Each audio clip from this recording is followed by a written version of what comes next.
And we are learning investigators with Canada's Transportation Safety Board have in fact been invited to Tehran and will be allowed to attend the crash site. That's big. Let's go to aviation analyst Keith Mackey. He joins us with more details on what has happened and his insight. Keith, thanks for your time tonight. Good evening, Morella. How much can a debris field tell you? A lot. We can learn a great deal. We're rather lucky in a way because we're going to have the Ukrainian investigators that were involved in the shoot down of the Malaysian Flight 17 back in 2014 when it was flying over the Crimea through a war zone with a separatist revolt going on, and it got hit by a Russian missile also. So we'll have their expertise. They've already been through this to determine exactly what happened. That crash was very thoroughly investigated. So I'm sure that they'll be able to do the same thing with this one.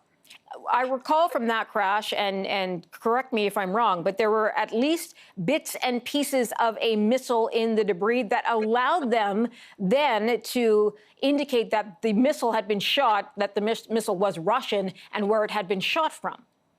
They knew the serial number of the missile. They knew all about it. They knew exactly where the shrapnel from it, when it exploded, struck the airplane. They could tell you which rivet almost was hit. They did an amazing job. The report on that accident is quite detailed. So we don't know if there will be that kind of debris. No one's confirming this was a missile hit quite just yet. But what are the kinds of things they're going to look for physically when they get there? Well, I understand there have been pieces of a missile found in the area of the wreckage. I also understand that there are holes in the sides of the pieces of fuselage that are consistent with what would happen if a missile with shrapnel exploded alongside the fuselage, which is the way these missiles work. So that'll be a big blow. Is there any indication the plane would have been hit by more than one missile? Have you seen or heard anything that would bear that out? Well, my understanding is the information that we've gotten indicates that 2 missiles were fired very close to the time the airplane disappeared. So it likely could have been hit twice. And tell me, one of them would be enough, obviously, to make this plane crash, but the second one would sort of, the first one would put it on fire, I guess? Well, I think if you're looking at the same video that I've seen, someone is shooting it with apparently a cell phone. You can hear there's conversation probably in Farsi taking place in the background. We can see the airplane on fire. Pieces come off the airplane. It descends. About 2 seconds before it hits the ground, another explosion takes place, which could be the second missile. It then hits the ground and a big fireball occurs.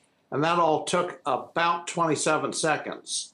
So the aircraft, if the video started at 8,000 feet, where we think the aircraft was struck by the missile, it would have meant that the aircraft was descending at about 10,000 feet a minute. So I think it was completely out of control at that point. We understand that Iran wants to send the black boxes to Ukraine for, again, their expertise in this kind of thing. Do you think that'll happen? And remind us what the black boxes have to offer in a situation like this one. Okay, well, we've got 2 of them, as you know. We have the cockpit voice recorder that will cover any conversations that took place in the cockpit, any radio transmissions, any communications with the flight attendants. We'll also have the digital flight data recorder, which has almost 100 channels that record the flight control positions, the operation of all the systems, temperatures and pressures, things like that. So with the information contained in those black boxes, we should be able to reconstruct the flight completely. Now, having said that, there's evidence that the black boxes have been damaged. Now, that often doesn't preclude being able to get the data downloaded.